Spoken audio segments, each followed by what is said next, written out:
Can we see my screen? Yeah. Okay. So let's move on back here. So now, when we are done with the body of the pond, the next thing you need to add is the next thing you need to add is the airpiece. So, like I said earlier, you can, if you want to, you can shape it out from your cylinder, but you have a lot of trouble getting the top part right. That's because the top part is more spherical than cylindrical. You can work on any shape you want on any item. But like I said last week, always try to choose the shape that best matches what you're currently working on. So I'm going to want to move my cursor, my 3D cursor upward a bit. Let me leave my, get this move for my cylinder. So I'm going to move my 3D cursor to, let's say, somewhere along. Okay, I'm going to move my 3D cursor to somewhere approximately the center of this sphere. Go into X-ray mode. So when I add it, I'll be able to see what I'm doing. Let me add this sphere, a UV sphere to be precise. An icosphere is a rougher kind of sphere. We've seen that, we used that last week. Let's scale down. Yeah, I was almost exact.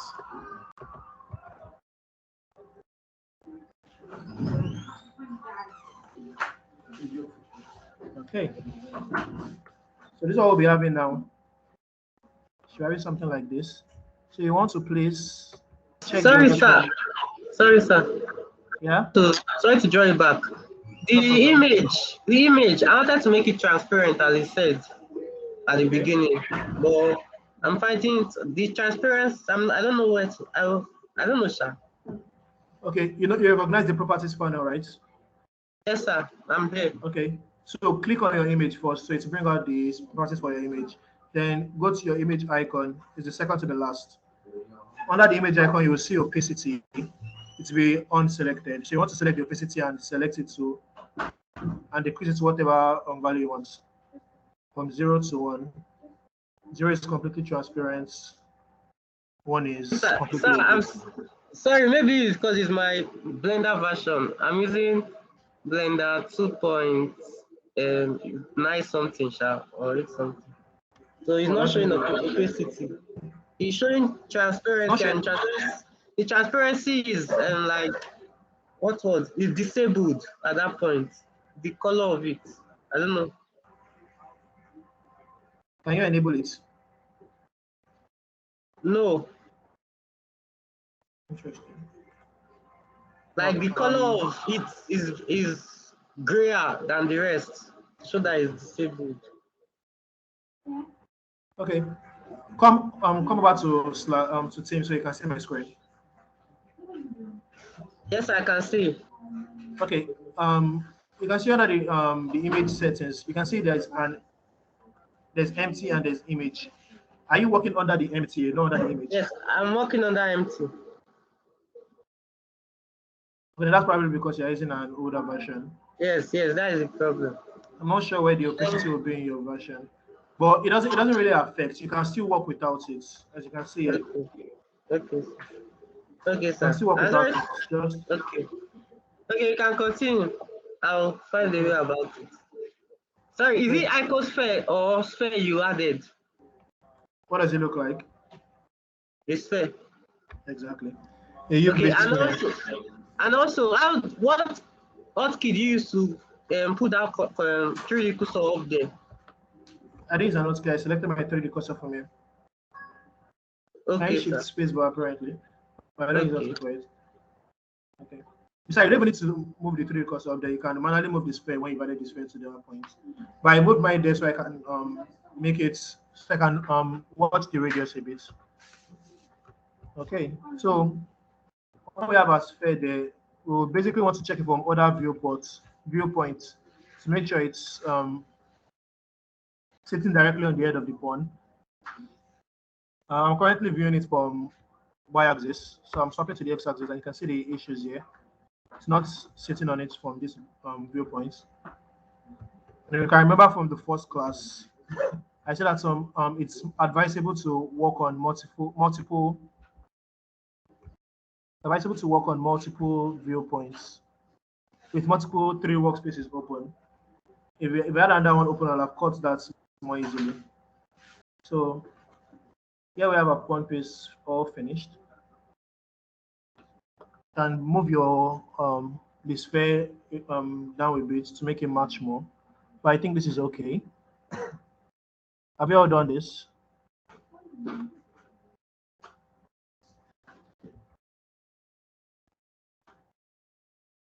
Wait, sir, I don't know how you know, the sphere was outside before. How do you make it to be aligned with the other shape? Oh, I'm currently I was working on the Y view Y view. I was viewing my object from the Y axis. So I changed to the X axis and I moved it with simple grab and move. I did that manually. I changed to the X axis and I grabbed and I moved it to where I needed it to be. When you grab an object, you can see the center of the object highlighted by this orange dot here. So I aligned mine with the image line. This black line, that's the edge of the image. I know the image is selected and placed at the center. I just align mine with the image. So my sphere center is directly in the center of the cylinder also. Did you get that? Okay. Okay. Great.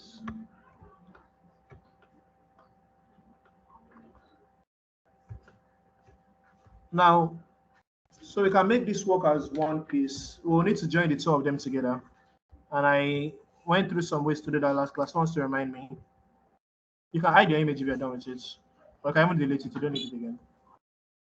Control J. Yeah, we can use Control J, exactly. But let's use Control J.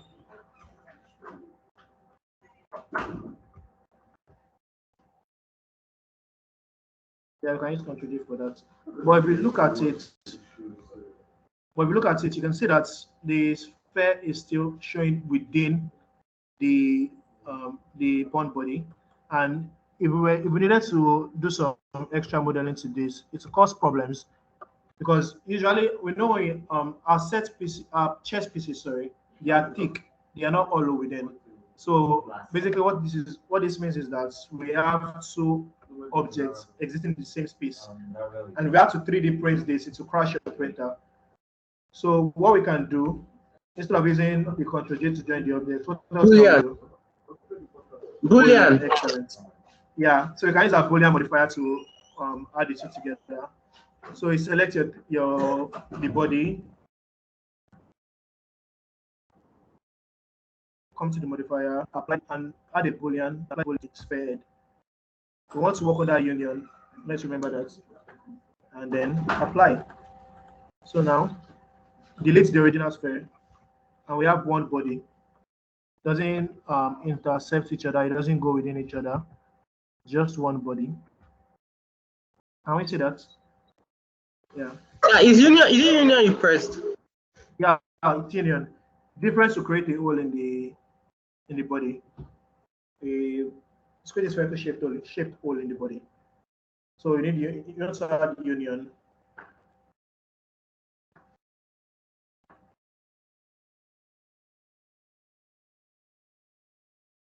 Intersects will create only the parts of the two that are touching and it's delete the remaining parts. Union will join the two objects together, and difference will use one object to cut into the second object. We needed the two of them joined together, so it's union you need to use to get that to happen. I'm done. Okay, so no, others will not be done. Okay, anyone else?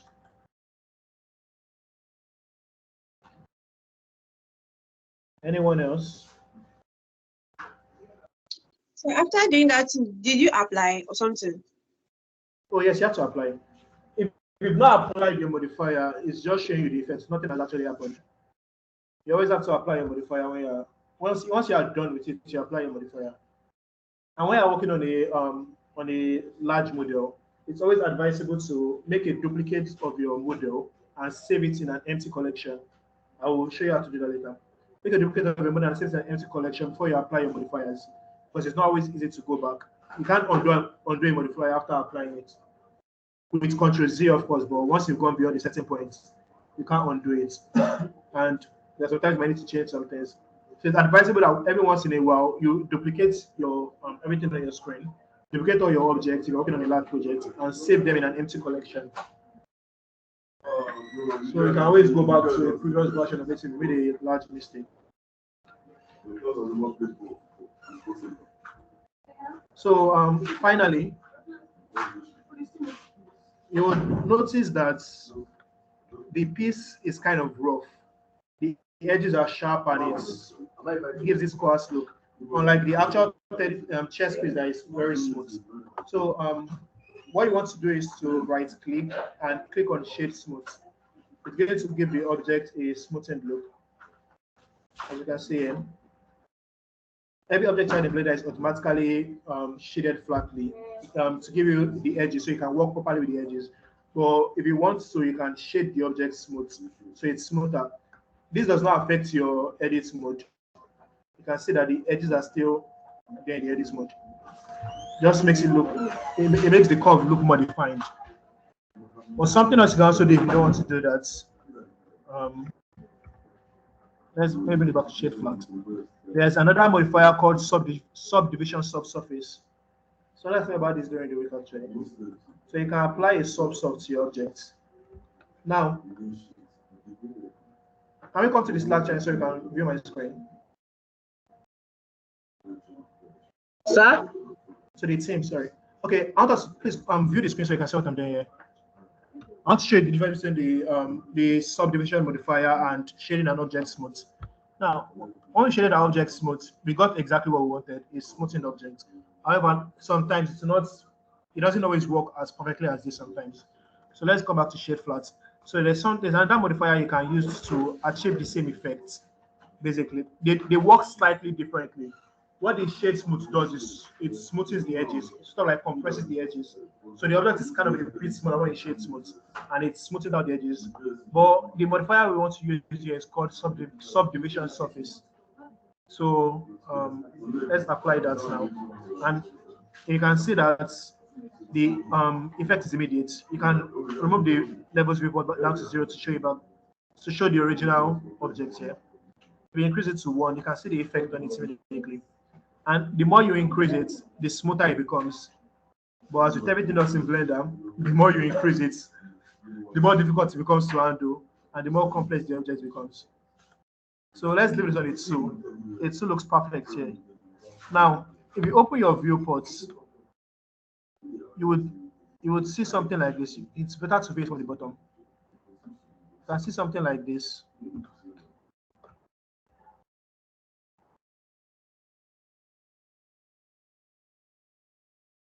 You can see that to our object body. Can we see that? Select your pawn and go into edit mode. You see that your vertices are no longer aligned to your to the pawn body.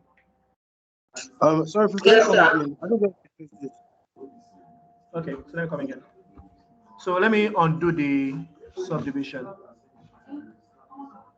So I said you can use shade smooth to smoothen an object. However, it doesn't always give you a perfect result. And in that case, I want to use subdivision to smoothen the object. So you come to modifier. Subdivision surface is a modifier. It's the most used modifier on Blender actually. So apply subdivision surface, and it carries out the same effects with the shade smooth, except it gives you more control this time around. If you come to the modifier panel in the properties window, you can see this place called, you'll see something called the levels viewport and the render. So what it does is when you increase the levels viewport, you can see it becomes smoother and smoother. And if you continue increasing, it gets even smoother. But don't go too much, please. Once you have the effect you need, don't add more. It makes it gives your object more detail. It makes it harder to work with, and it's very difficult to render. So if we go into our edit mode on our chess piece, we can see that our object body is no longer aligned to the vertices. And that's because of the subdivision modifier we're working with. Now, what the subdivision modifier does, it selects each face and it subdivides that face. You can see the subdivide. Go to face select the random face, and right click. You can see the subdivide menu here. Can we see that? So when we use our subdivision subsurface, it selects every single face of our object and subdivides the face. It selects every face of our object and subdivides the face to give it more detail. You can see here that in between, on every face you have selected here, you can see that it's no longer one box that is there. There are 16 boxes here because we're working on 2. So our viewport level is 2. And when you subdivide a surface, it gives you four surfaces from that. When you subdivide a surface, it gives you 4 surfaces from the original surface you have subdivided. So subdividing twice means it gives you 4 for each of those 4. And that's why it's 16. So let's just undo this subdivider. We don't have to undo it. But our shade smooth works just fine for this object.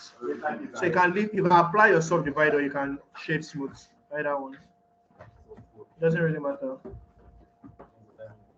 I'm going to simply shade smooth instead. So are we all caught up? Wow. Huh? Yes, sir. Wow. So we have our chest piece looking particularly good. Okay. So what I want us to do now is to select an object, a chess piece. I'm sending the remaining 3 pieces. That's the king. So the remaining 4: the king, the queen, the bishop, and the rook. I'm sending them to the Slack channel now. So we'll choose one and model that piece on your own. Here for you if you have any question. I'll give us like 40 minutes to do that. So by 6:30, 6:40, depending on how fast we are, I would come back. I'll come back and start the animation practice. We'll arrange our outlier, then try to animate the game of chess.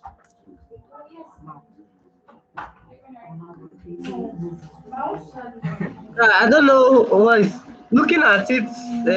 Looking at my image 3D at a point, I think it's flattening at the Y. Is the Y? If you look at it from the Y, it's flattening. It's not totally round. Is it the sphere or the body? The body. What do you mean it's slanting at the Y? I don't understand. I didn't say it's slanting, like it's flatter. It's flatter. It's not totally round. It's not totally round. Like assuming as if someone press the piece. My own shot. Okay.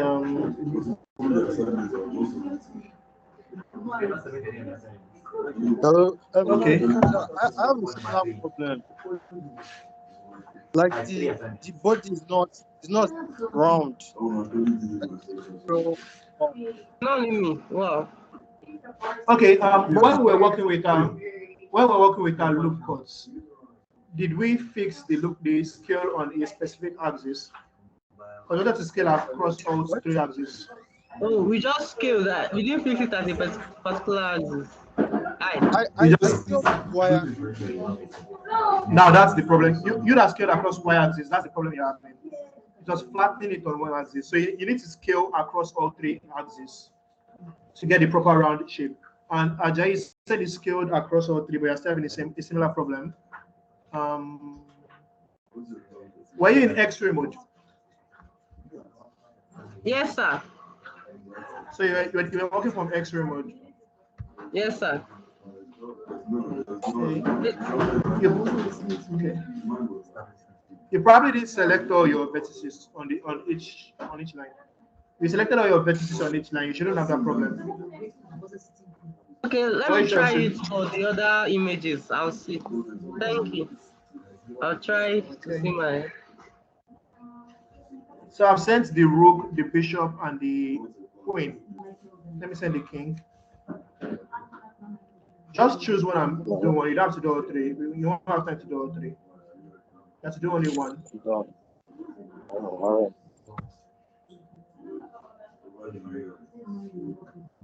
They are all a bit more difficult than the pawn piece we did. Because of they are for the one we did, air piece was just a simple square. But for this one, it's a bit more difficult than that.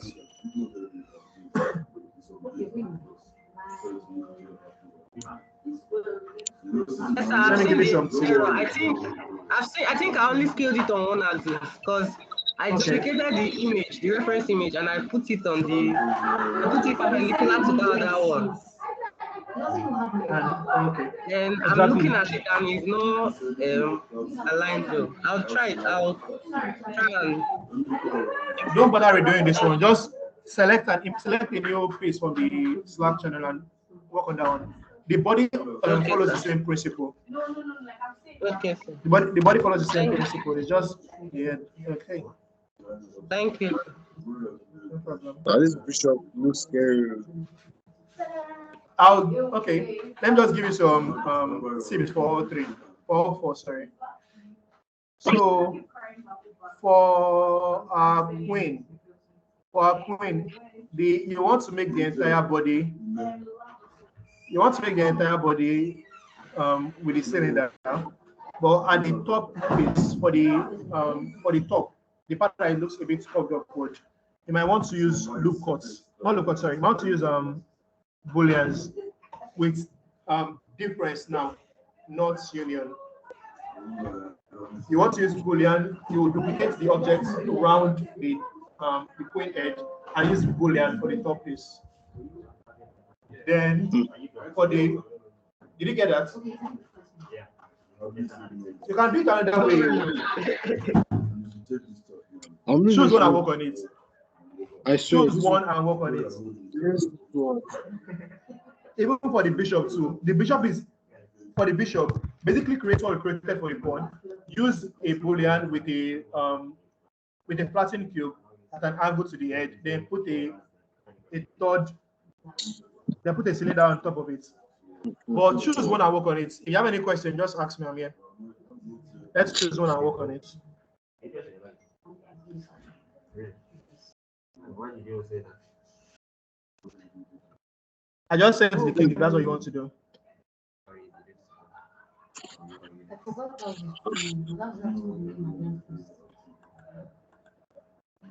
Okay.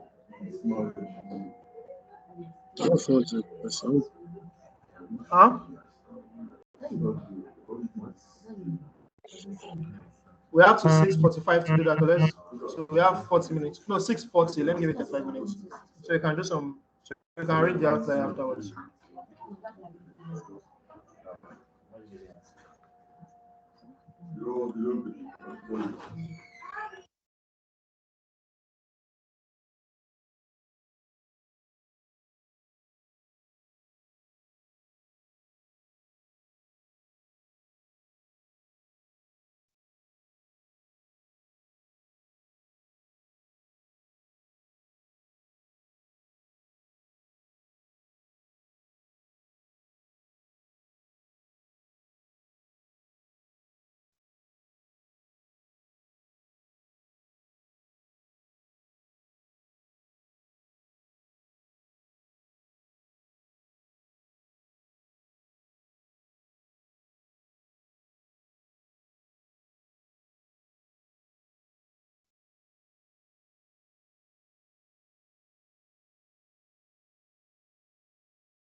Sir?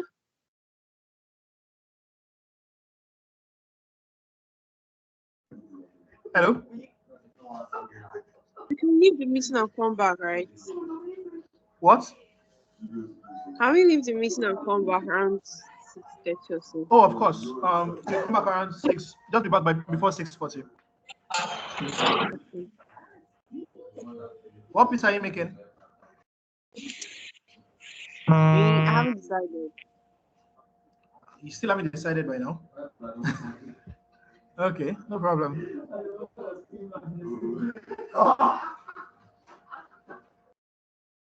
Okay, sir. You can leave. Thank you, sir.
What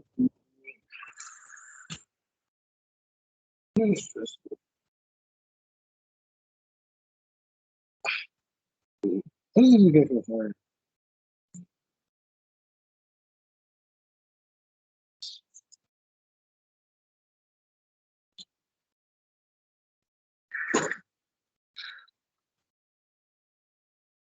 I found the woman. Hello?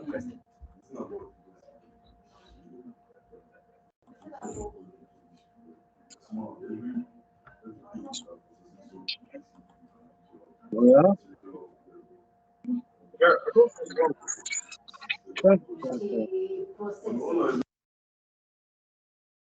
Just was stop man. Just was. What? What? That guy's a terrorist.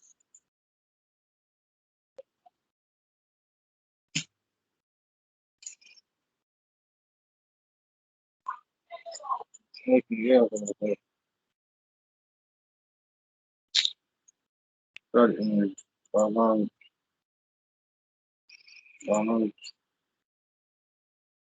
What? Why is this arranged like this? That's my question. I didn't get the question. Verify found the balance. Yeah, they will be the balance and found once. And then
So that was just joining the class.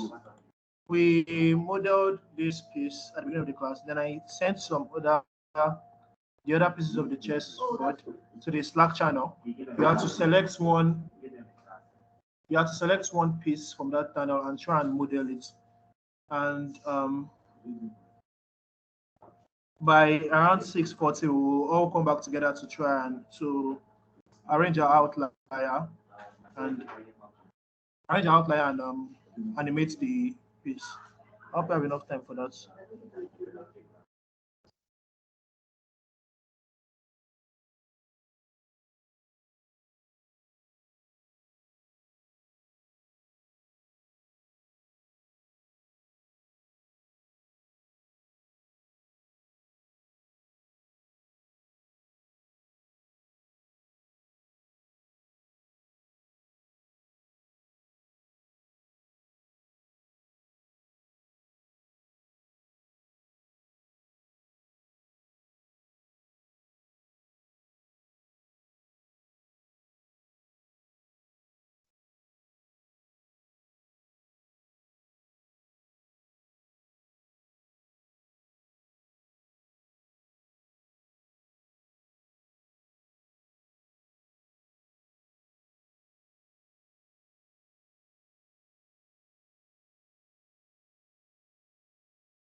I'm sorry, please, what are we doing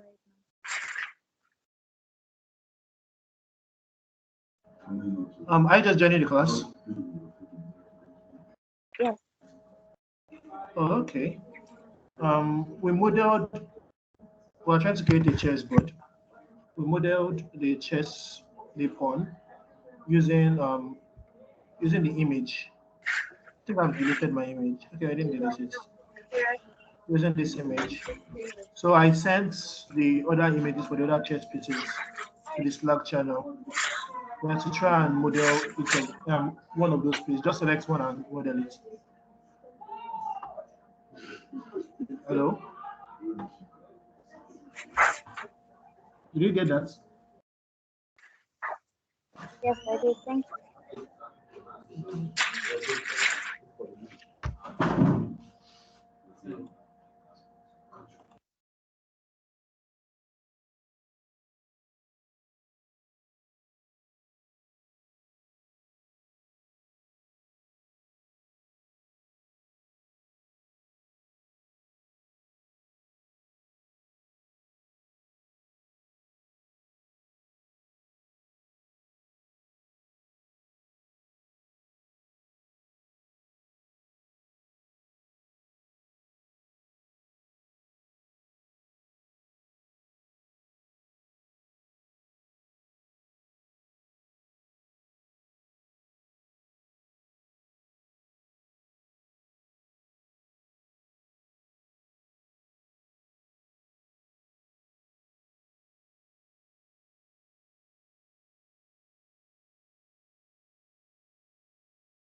You never experience it. You never experience it. Hello? Never experience it. Okay, so we should be that thing. Our pressure is like, see, alpha. Let me call that deal now. He has power. I'm trying to protect that. I said that. That's my big thing. What to do? You see this was our horse. You're going to CSS. Scorpion King. You don't actually lie because all these girls,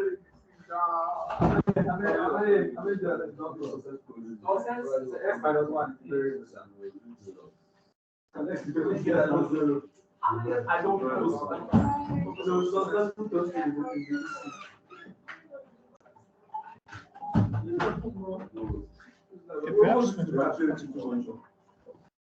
My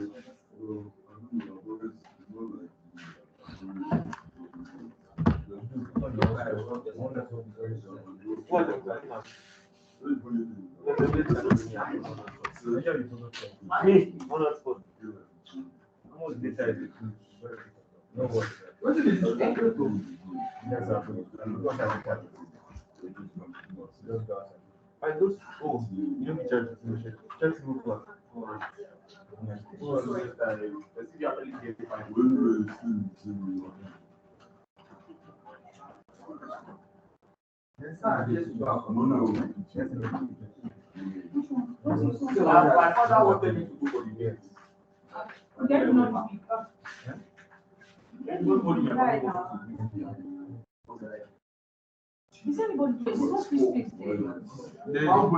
I'm not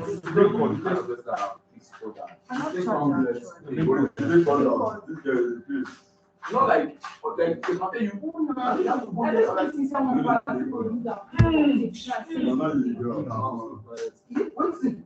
I don't take orders, but they take orders.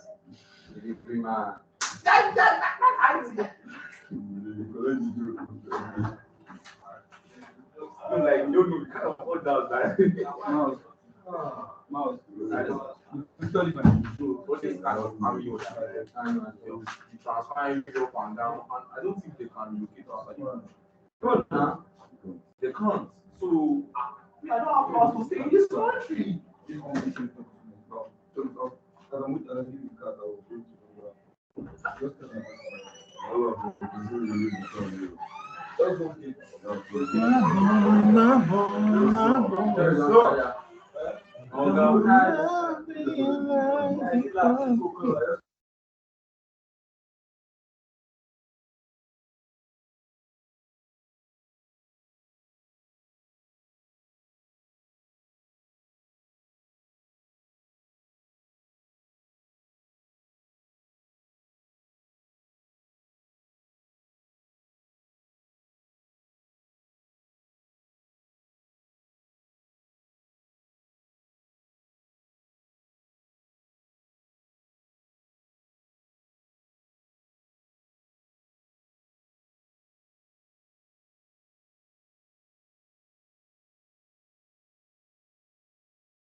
get like 400, 300 for my hand. How do you get 400, 300? How my friend got me say, I said I lie. I was like, I will show you guys. I will just pause out for Snapchat. I'm before they call me now, show you guys.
Hello? How are you hear me?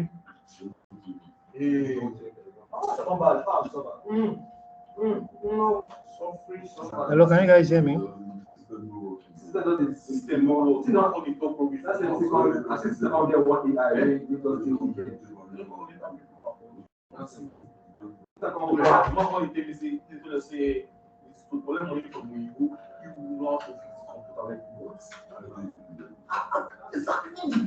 How he did relate my Oh my God, I don't understand this. I was looking at the like people who like, So you just carry us for the what does somebody tell you that job or you that's what they said to the like, oh, great because you that's what they give me for that one. I saw the board. I write letter higher. And I almost do dictionary.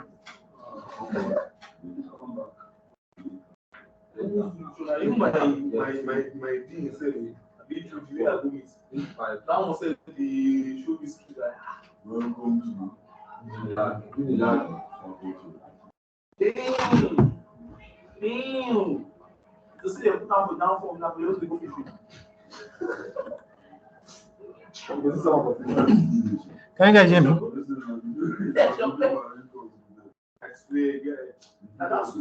Hello. Hello. Hello. Hello. Hello. No, this is not breathing. Breathing. That is anyway. That is hold the rest. Hold down. I'm not pressing. Hold down. Like I said, the water, let's do holding rest position. Let's do the rest position. Okay, let's continue. You guys, please. So I added some color to my own chess piece. Let's just quickly review over the shading of each of them. Yeah, no. You don't see the wrong class, but I don't know if people will talk. They get 1 minute. Okay. So this is my shading value for the black pieces. So these are my shading values for the black pieces, and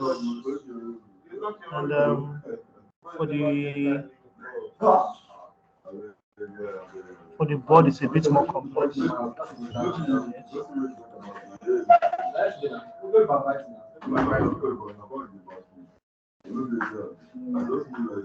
So this is basically what it should look like.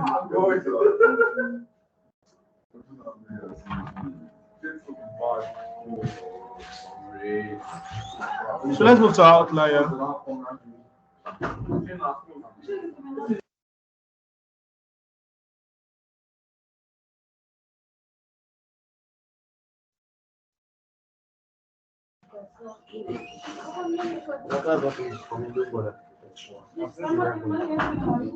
Okay, so let's move to our outlier. As you can see, I've duplicated my pieces on the respective numbers, and you wanted to see my checklist of my pieces. I've also textured them, given them colors, and textured my wood a bit more flare. So let's move to the outlier first. So in week one, I said I'm going to explain how to arrange your outlier to organize to organize your outlier more. So that's basically what we'll be doing now.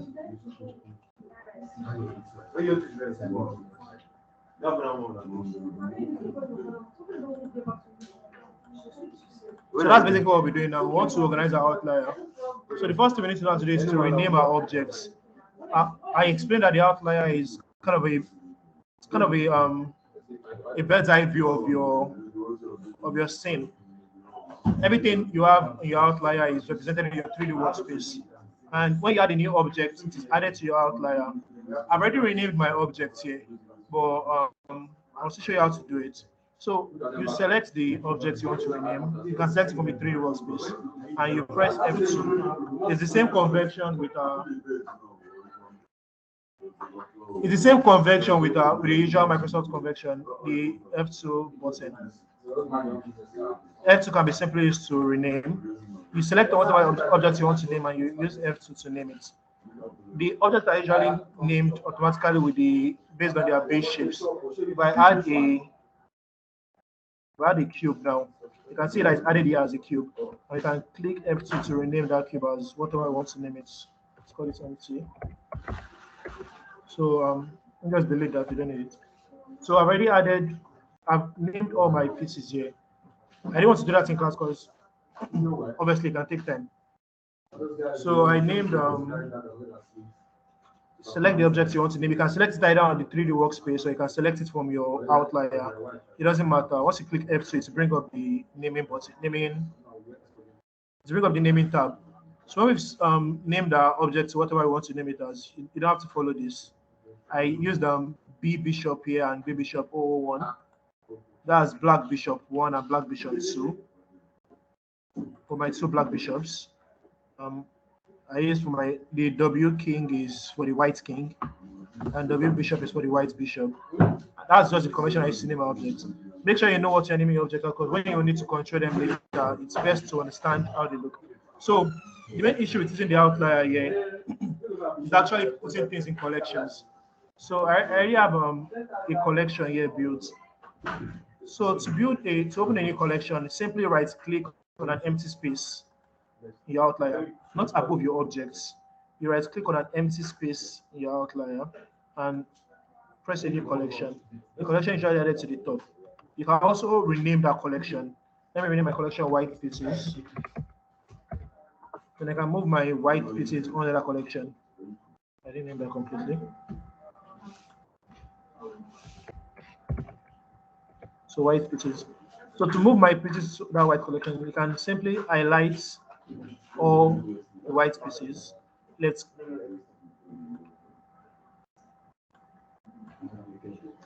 highlight your white spaces. Let's click and drag to the new collection. And it's been moved under that collection. You can collapse the collection to drop all of them. You can select the collection to highlight all of them. And it's been moved under them.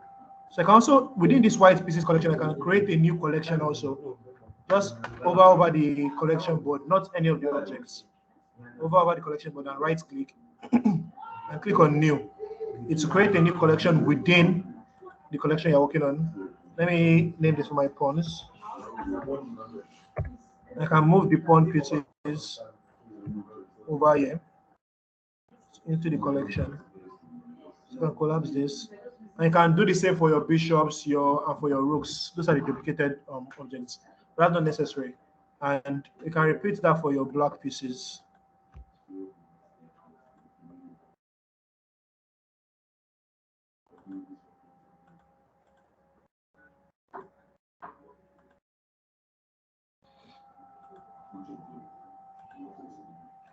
Yeah, so we can repeat that for our black pieces.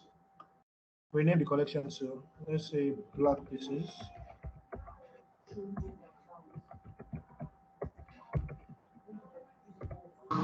And highlight and move the subjects there under it. Okay. Now the black pieces. That's simple. Now you'll have noticed that I moved the black tiles alongside the black pieces, so you can move that out the same way you put it in, put it out of the collection, and the same thing for the white pieces.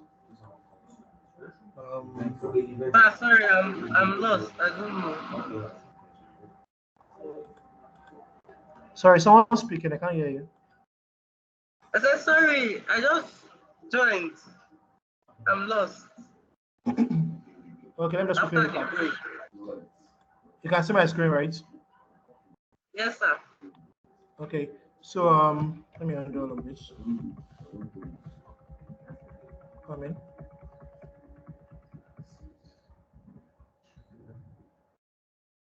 Okay, so I was talking about arranging the outlier, and I've extended my outlier space. Usually something like this. I extended it down to give us a better view of what we're going to be doing. So when you have a lot of objects in your scene, it's usually advisable to arrange and name the objects in your outlier, so you can easily organize them if you need to and have easy access to them when you need to.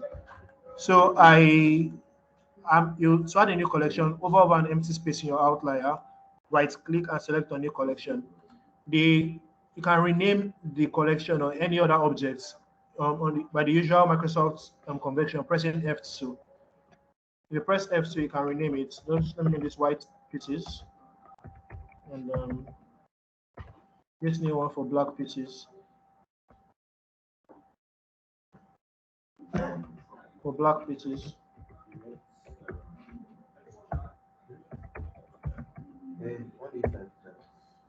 So move the objects from the outlier to the place to the respective collections. Simply highlight every object that needs to go to the collection and click and drag. Sorry. Outline every necessary all the necessary. Click and drag the whites. You can collapse this and then where with these ones to the black pieces, and then this allows for a much neater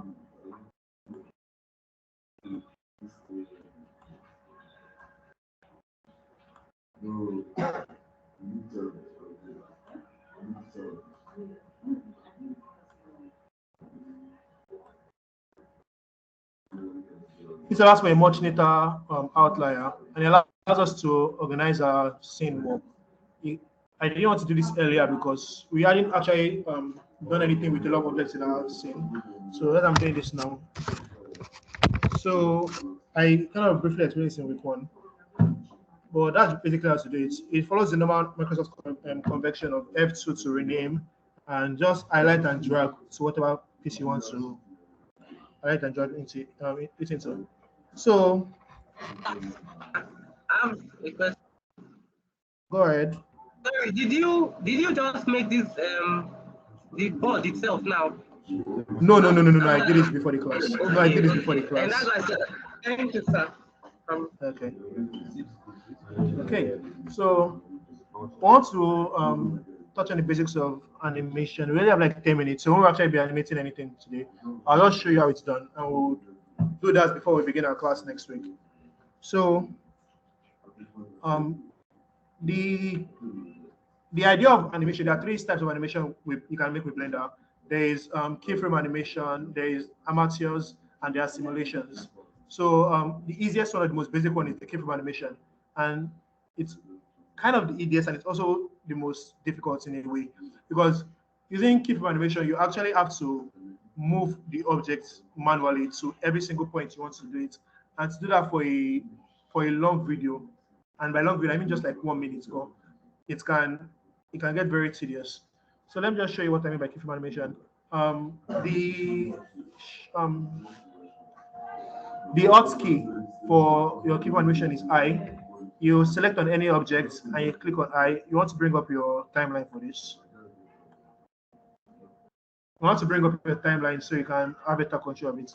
Now your timeline at frame 0, you can select an object and press I to add a keyframe of the object. Now it's going to bring up a menu that shows location, rotation, scale, visual scale, delta scale, location, and rotation. So this is basically asking you what you want to save about this object. What keyframe animation does is you move an object to a spot, and Blender saves the object in that spot and in whatever setting you want to save it as. Then you move it to another spot, or you move it to another setting, another rotation, and you save it in that new rotation. And then when you play back the animation, Blender takes the object from the first location you saved it to the second location. Another location is, if I click on this pawn here and I press I and I save the location, it automatically saves a keyframe at frame 0. Now if I drag this frame to, let's say, frame 100, and I then move this pawn piece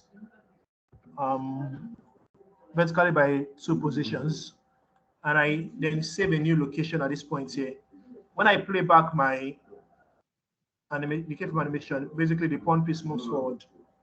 That's all there is to it. That was too slow. Wow. That was too slow. So let's make it a bit closer. Let's make it around 20, so you can move a bit faster. Okay, let me delete this. Let me delete this keyframe. So make it around 20. Then grab and move this. Move this by 2 pieces. And then save a new keyframe here. So when we play it back, the objects move forward. That's all there is to it. So I can, and it's not only location you can move, like the framing there brings up. You can save location, rotation, scale, and you can save multiple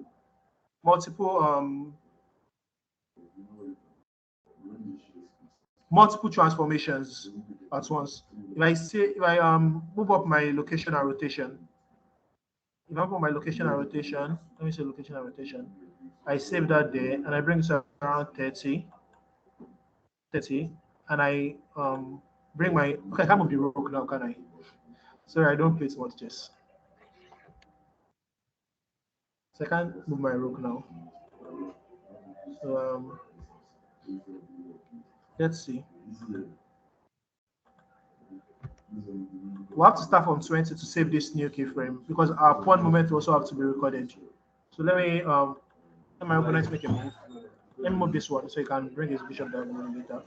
So if you move this by 1 piece up, and I save with this new piece, if I save this location and rotation here, by the time I move it up by a keyframe, if I want to save the next keyframe, if I move the location and now the rotation, if I rotate it across, let me say Z. Okay, let me use X so you can get to move this code scale or something. And I save this as the rotation here. When I press and I save this keyframe, if I play my scene from the beginning, this is what it's going to look like. And this moves diagonally. So that's what keyframe animation is all about. you move the objects you want to move and you save them in different points at different times. And this is basically how this is what controls the entire thing. This bottom panel here is what controls the entire thing. And yeah, that's all there is to it basically. There are several other things you can save, but the basic ones you need to know for now are the location, the rotation, and the scale. The scale works in the same way I explained location and rotation working. Delta location and visual scale. Visual scale is about perspective viewing, like making an object look smaller the further away it moves. Same thing with the visual location and visual rotation. It makes it adds a perspective to the object, makes it takes into it takes the idea of distance into it calculates the visual effect the distance will have on you. Like when imagine we're standing on the road, the further away a car moves, the smaller the car begins to look. So that's basically what visual location and scale does. And those are the basic things you can save with the keyframe. You can also custom your properties with the keyframe, but I won't be touching that today. I'll show you guys how to do that next week. So any questions? Any questions? We have 5 minutes more. We're rounding up.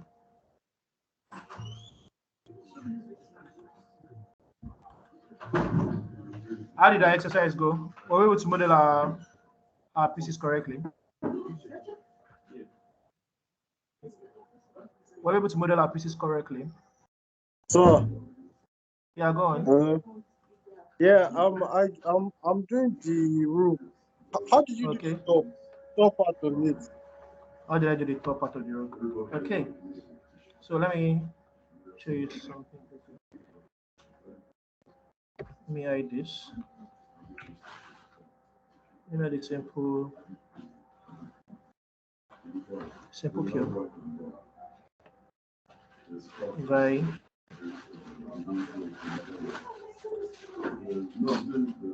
now let me add some more cubes.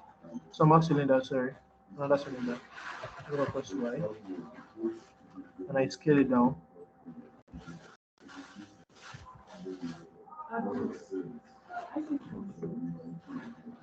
So you get the shape. Now you can use the boolean to cut an O into the shape with the cylinder, or you can just intrude and intrude and extrude downward to cut the shape there. That will give you the basic top shape of the cylinder of the rook head.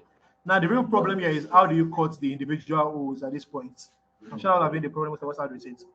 So let's let me snap my cursor toward origin so you can do that better.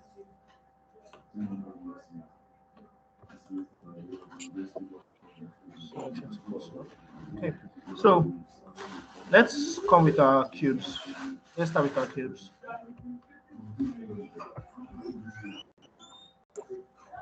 Let me add some cubes. I'll scale this down and scale them across the y-axis. If I bring this up to this point here, so this is basically going to cut a hole. I'm going to use boolean to use this object to cut a hole through my rook head. Let me bring it up so it goes straight. Scale across Z. So if I duplicate and rotate, let's say there are 8 holes now in the chest piece in the rook's head. There are 8 individual spaces. So the area, the angle within a circle is 360 degrees. So we want to duplicate this cube along 360 degrees 8 times. So what's the math of that? 360 divided by 8. 40. That's 40. 40. Yeah, 40. So 40 degrees. So I want to snap this object's origin. Say the origin. Not 40. It's 40. 45. 45. 45. Okay, 45. Yes. Okay. Let me bring this object back to the center. Snap object to cursor. Because I'm going to rotate the object. I don't want to have a slant rotation. As I brought it back to the center. Let me get across. Grab across Y. Bring it to the edge here. Okay, so what I want to do now is to rotate these objects across the z-axis. I want to set the origin to the 3D cursor originally, like we did when we were making the helicopter. If I set the origin to the 3D cursor, when I duplicate using Shift D and then rotate the object across the z-axis, I can move it along. I can move it along 45 degrees. Do the same thing. I just repeat that action. Rotate along Z for 45 degrees. Shift D. Or I can use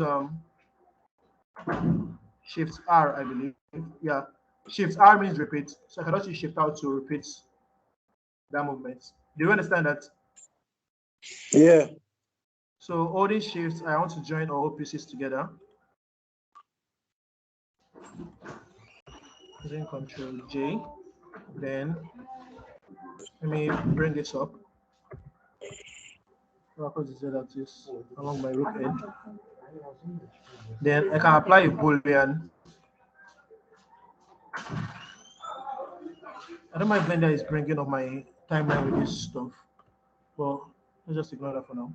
Apply a boolean on this. Using the boolean modifier, I can apply a boolean to the cube edge union. No, difference, not union, sorry. I can apply it to the cube edge. Once I apply that and I delete my cube edge, I have the O's perfectly cut. Hmm. Can we see that now? Yeah. So that's all there is to it. There will be other ways to do it, so but this is where I did mine. So any other question? Okay, Yeah. Nope. Any other question?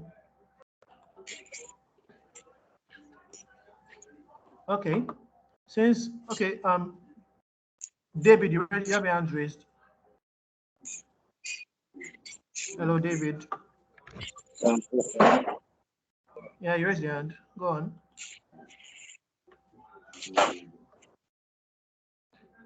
Okay. So I want us to model the entire chessboard as our assignment for practice. I know now we only did one piece, so we've basically done the pawn and a separate piece of the pawn. So let's try and model the entire piece now. Let me hide this to something like this, and you can add our textures to it. You can add our colors to it. I was supposed to send. I just add some videos to the YouTube link to the YouTube playlist we created, but I haven't been able to do that. I've had a ridiculously busy week, so I'm sorry for that. I'll try and do that this night. Last week's class was kind of a mess because of the service issues, so I'll add some videos that explains texturing and shading properly and UV unwrapping. So I'll put that to our YouTube playlist channel. I'll send the YouTube link again to the Slack channel. Let's go through the videos. So I want each of us to create each of the pieces here. That's the pawn, the king, the queen, the rook, and the bishop. Don't bother doing the knights. You won't even know how to do the knights right now. Don't bother doing the knights. We'll treat how to do the knights next week in class. So so next week we'll talk more on animation and we'll treat how to create the knights using sculpting. Yeah. And any more questions? Any other questions? Any other person have any difficulty? Or did anybody make the bishop? Yes, sir. Were you able to get the cut on the head? Yes, sir. Oh, excellent. That's great. So we should don't forget your modifiers, because they are one of the most powerful tools on Blender. And there are several of them. We've only touched a few. We've only touched array, boolean, now sub, and solidify. But there are about 20 here if you count the deform and the physics modifiers too. So since there are no more questions, have a good night, everyone. I will post some links on the Slack channel. Sorry, sir. Is it possible to sculpt the other pieces? Or is it just possible to sculpt the other pieces? Can you sculpt the other pieces? Is that easier? It's easier to sculpt. You can use any mode of Blender to make anything. It's just how easy it's going to be. You can use your sculpting to make the other pieces, but it's a lot easier to model them on your edit mode. But to model the night on the edit mode, it's ridiculously difficult. That's why it's better to sculpt this, to sculpt that night. So if you want to, if you are an experienced person, can do this on sculpting, but it's going to be more difficult than sculpting a regular thing for sculpting. The working layouts were built to enhance each workspace. So you don't have to select, it's like using basic objects. Everything we did here with a cylinder, we can do it with a cube if we want to, but it's going to be more difficult to do with a cube because we're starting from the wrong base. Do you understand that? Yes. Okay. So we can make our night with edit mode, but it's better to use sculpting. Any other question? Okay. Thank you. Have a good night, everyone. Thank you. Let's not forget to let's not forget to fill in the forms. I'll post the form links on the Slack channel. I always forget to announce this every week. Well, some of us have been doing it, so thank you. But I'll post the link on the channel tonight. And let's not forget to fill it. Good night.